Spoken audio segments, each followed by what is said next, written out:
Hello, everyone. Thank you for coming. My name is Zach Medeiros, and I'm here this evening to speak about Syria. Since the beginning of the revolution and war over 6 years ago, this country, one of the oldest inhabited places in human history, once home to 22 million people, has been set ablaze. In the eyes of many, its name is basically a synonym for death, destruction, and chaos. Media reports are filled with accounts of terrorism and refugees, rebels and government bombs, images of suffering, and the statistics of the damned. For the casual observer in the Western world, Syria is little more than a distant hell, and Syrians are either helpless victims or perpetrators of senseless violence, dying and fighting for reasons that no one really seems to know anymore. Lies and half truths about Syria run rampant, and there is little attention paid to what Syrians want and how the world let all come to this. Tonight, I hope to shed some light on this topic. My presentation will be divided into four sections, covering subjects which I believe have been ignored, neglected, or twisted in mainstream narratives about Syria. First, a brief overview of the foundations of modern Syria, followed by the non-military aspects of the revolution, the internationalization of Syria, and finally the question of how we can best support Syrians in their struggle for peace, justice, and freedom. Since I'm sure you didn't come here to hear me prattle on the whole time, there will be video clips and hopefully time at the end for questions. So without further ado, let's get started. The foundations of modern Syria. To understand why Syria is the way it is today, it's critical to examine its origins as a nation state. When Syrians drove the last French troops out of their country in 1946, they finally ended a period of foreign rule that lasted over 400 years, first under the Ottoman Empire, then under the French Mandate. Unfortunately, the domestic elite that inherited political power in the country from the French proved only slightly more interested in the needs of the Syrian masses, peasant and worker majority, than their colonial and Ottoman predecessors. In 1949, Syria's young democracy was overthrown by an army colonel backed by the CIA, who was shortly toppled by another military coup, whose heir was killed in a third coup later that year. This political instability continued throughout the next decade until the Syrian Ba'ath Party seized power in 1963.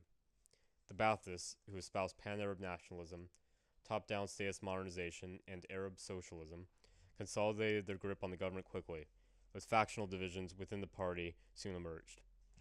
Following Syria's disastrous defeat by Israel in the Six-Day War and its failed intervention in Jordan, Hafez al-Assad, the powerful defense minister and de facto leader of the country, decided to take complete control in the corrective revolution of 1970, deposing his chief rival and throwing him in prison. The essentially fascist dictatorship he established would rule Syria for the next 40-odd years. All regimes must rule through a combination of coercion and consent.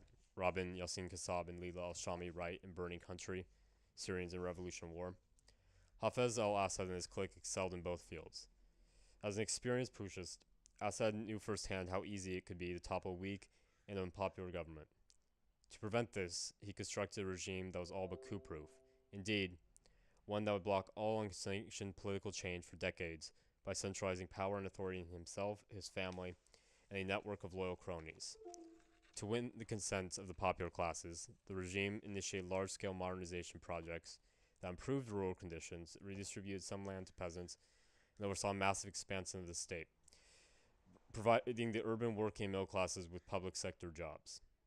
To win the support of historically oppressed minorities like the Alawites, but not the Kurds, Assad ensured them cushy places in the power structure. In case the carrot was not enough to keep Syrians in line, there was the stick, the army, and the omnipresent and ruthless secret police. As in all fascist systems, the regime enforced complete obedience to the state and dictator, strangling all independent civil and political life. The unspoken social contract in Assad Syria was simple. The state gave a reasonable amount of material security, and in return, people were expected to keep their mouths shut. In 2000, after 30 years on the presidential throne, Hafez al-Assad died, and after unanimous approval by the Ba'ath Party and a sham election, his son and designated heir Bashar assumed the reins of power. His ascension was greeted by foreign observers and even many Syrians with hope, as the young president portrayed himself as a political and economic reformer, ready to bring Syria into the modern age. This hope was short-lived.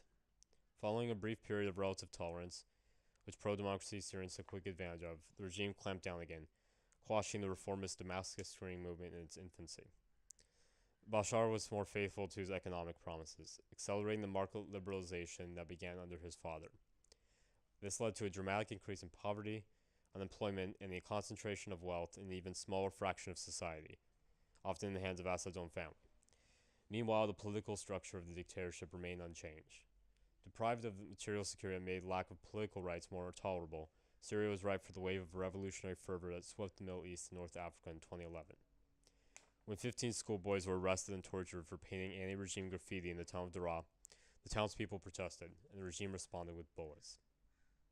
As protests grew and spread across the country, Assad condemned them as a part of a foreign terrorist conspiracy, escalating the vicious crackdown with an open brutality unseen in Syria since the 1982 Hama massacre, when tens of thousands were killed by his father.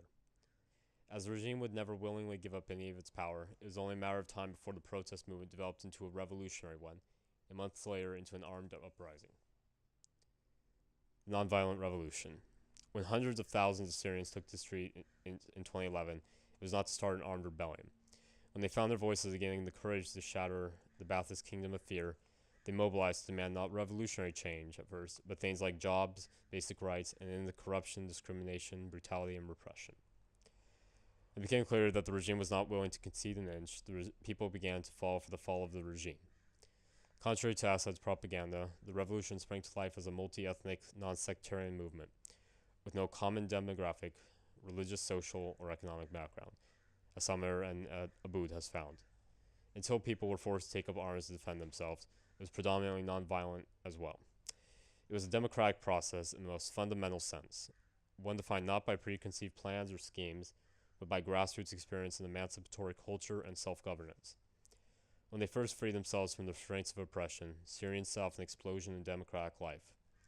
A culture and civil society once barely existed outside the confines of the state. The revolution allowed them to blossom, leading to the creation of scores of independent media centers, films, newspapers, and magazines, and the flourishing of street art and citizen journalism. The local coordinating committees, which were founded by human rights lawyer Razan Zaitouneh, disappeared in 2013, most likely by Jaish al-Islam group, and other activists in the first weeks and months of the uprising, were the first form of revolutionary organization and the nucleus of civil resistance, in the words of Yassin Kasabin al-Shami.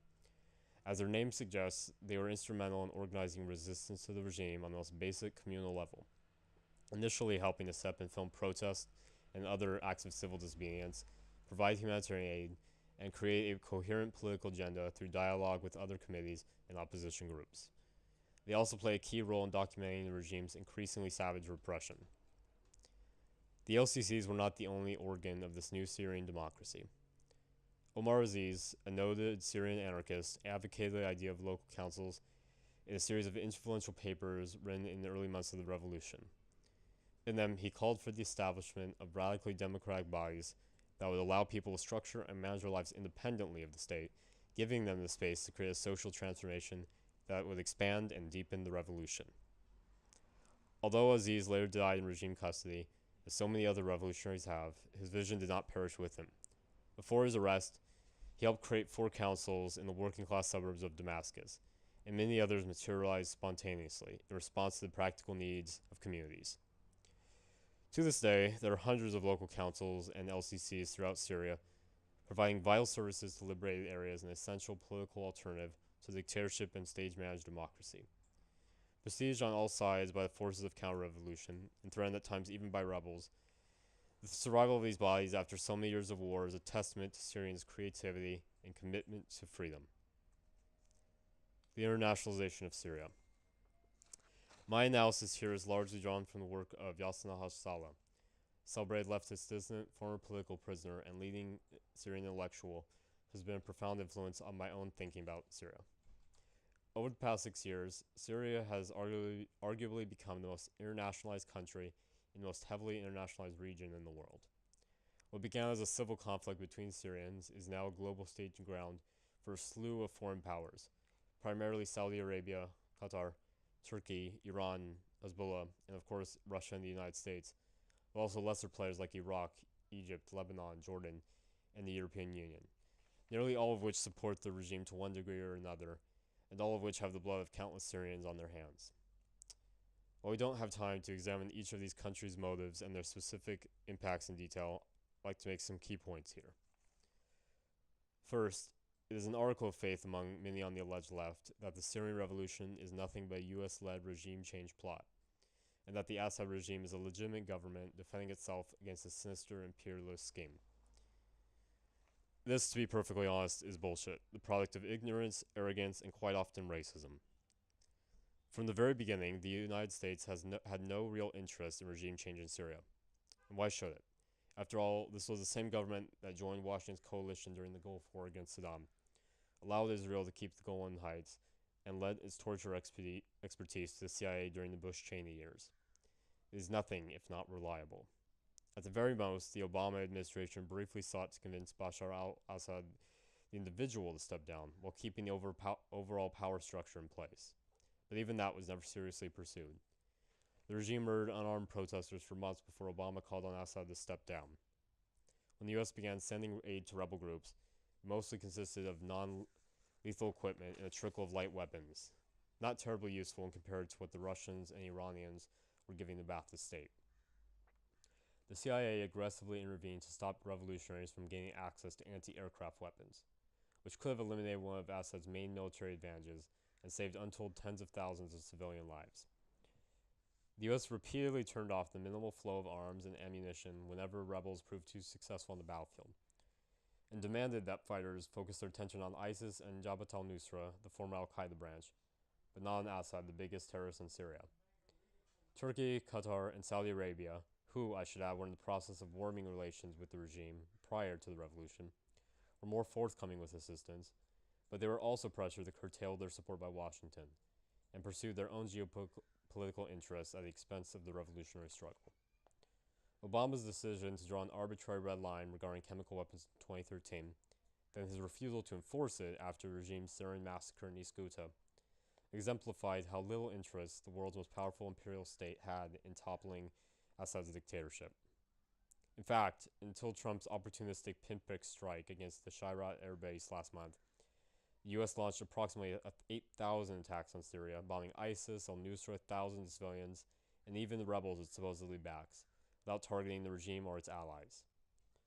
The key difference between Washington and Tehran and Moscow is how honest they are in their support of fascism in Syria.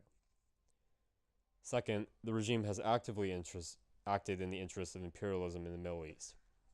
It's kept peace with Israel since 1974, severely weakened Palestinian resistance movement, and destroyed all independent political, social, and trade organizations within Syria before the revolution. It allows foreign militaries to set up shop within its borders, killing its people and occupying its land. It has kept the Syrian masses in check through systematic dispossession and disenfranchisement, just as every imperialist-backed regime in the region has. Furthermore, the Assad regime itself is essentially imperialist, as Salo noted in a recent essay, reproducing the structure of imperial domination in relation to its subjects, the Syrian people. The Syrian ruling class plays the role of an internal first world country, arrogant in its superficial material modernity, while poor Syrians are treated as an internal third world, backwards, irrational, and barbaric, in need of discipline by their betters. To protect the privileges of the elite, the state must be free to exploit, humiliate, and even exterminate these unwashed masses if the need arises. These are the roots of the apocalyptic Assadist slogan, Assad or we burn the country. In closing, it is imperialism that has allowed Assad and his gang to stay in power. Despite tactical differences among the various states involved in the war, all are united in their desire to co-opt or destroy the revolution and keep Syrians in chains. Allowing their victory and liberation would set a dangerous example for all the oppressed people of the world. And well, we can't have that, can we? It is difficult to be hopeful about Syria these days. Since Syrians first rose up against their dictatorship, over 500,000 people have been killed, and half of the pre-war population has been displaced, mostly by Assad and his allies. Poverty and unemployment has skyrocketed, life expectancy has plummeted by nearly 20 years, and the material cost of the war is measured in hundreds of billions. These shocking numbers cannot fully transmit the individual stories of suffering and loss, what it's like to see your neighbors and loved ones shot, ripped apart, crushed, gassed, or burned alive in front of your eyes, to watch your home, shop, or community flattened into rubble, to be forced to flee from your land, to not be able to go to school, a doctor, or to the market without worrying about regime, Russian, or Western pilots dropping death on you from above.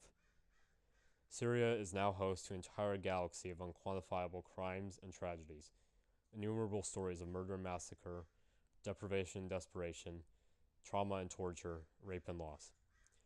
Communities like Daraa, Homs, Idlib, Aleppo, and so many others have been reduced to bombed out, besieged shells of their former selves.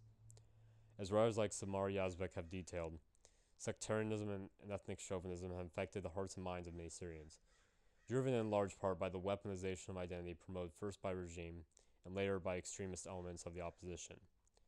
Though greatly weakened, ISIS still rules parts of Syria, and less oppressive but still dangerous groups, like the former al-Nusra Front, have grown more powerful as the war has dragged on, fed by brutal conditions. The beating hearts of the revolution, the local coordinating committees, democratically elected local councils, the White Helmets, and other nonviolent activists are under constant attack, not just from armed actors within Syria, but from those abroad who demonize them as tools of Western imperialism. With a handful of exceptions, the so-called international community has abandoned Syrians, content to wring its hands when it isn't sabotaging the revolutionary struggle or actively aiding the counter-revolution. Foreign powers and foreign fighters treat Syria as the proxy site for their geopolitical maneuvers, a laboratory for their arsenals of death, and a stage for their personal redemption plays. The United Nations talks and talks, but still cooperates with the mass-murdering regime. Much of the global left, which is so quick to hurry to the side of justice when US and Western imperialism are the primary villains, has either kept silent or openly sided with Damascus, Russia, and Iran, trading in critical analysis for propaganda and international solidarity for knee-jerk political contrarianism. Yes, this list of Syria's enemies is lengthy indeed, and their cowardice and crimes will not be forgotten. But all is not lost. I don't harbor any illusions about my own influence regarding Syria. Far more authoritative figures than I have called for the world to support Syrians in their time of greatest need, only to find that the slaughter keeps on keeping on. This speech will not defeat fascism in Syria, whether that is the little fascism of ISIS or the greater fascism of the Assad regime from which all other evils in Syria flow. It will not stop imperialist machinations and interventions in Syria, whether Western or Eastern. That said, I implore everyone here, everyone who cares about the lives of Syrians and still hopes for a just and free Syria, to act. Arm yourself with the truth, not just about daily atrocities inflicted upon the Syrian people, but about their heroism in the face of it all, and the real nature of their revolution. Do not lose sight of the fact that this conflict began as a popular, democratic uprising against a clique of thieves and butchers, and that this essential core still remains beneath all of the bloodshed. Listen to the countless Syrians who know what it means to struggle against tyranny, injustice, and death, even when victory only means living to see another morning, or to save the life of one other human being. Learn from them. Don't take privileged Westerners who have never set foot in Syria at their word, present company included. Promote Syrian voices and actions whenever possible. Help organize solidarity work centered on their democratic and human interests. Support groups like the White Helmets, the Syrian American Medical Society, Doctors Without Borders, and other organizations doing vital humanitarian work.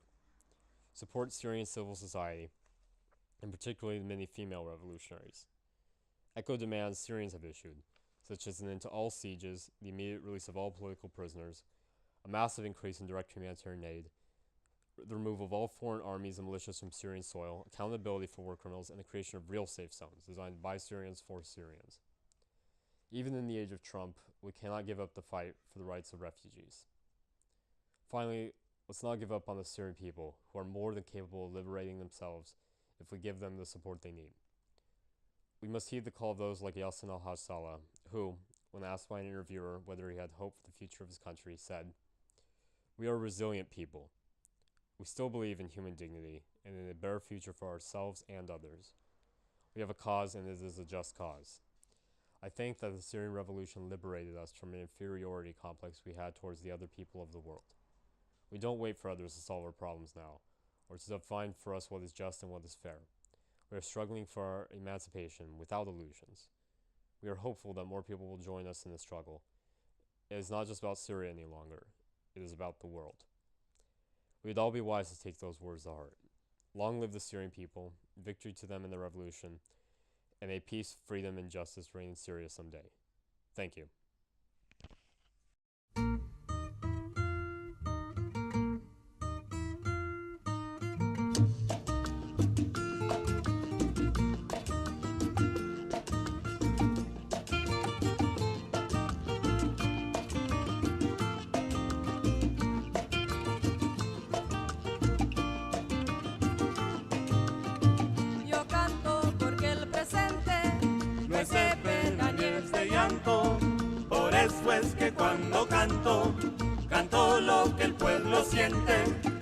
Soy del pueblo, pueblo soy, y a donde me lleve el pueblo voy.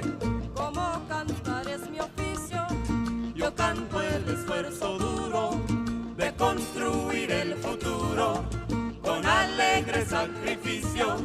Soy del pueblo, pueblo soy, y a donde me lleve el pueblo voy.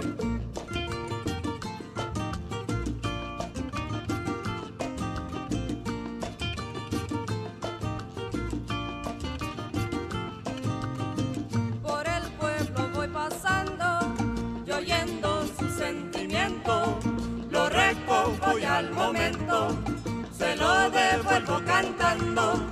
Soy del pueblo, pueblo soy, y a donde me lleve el pueblo voy.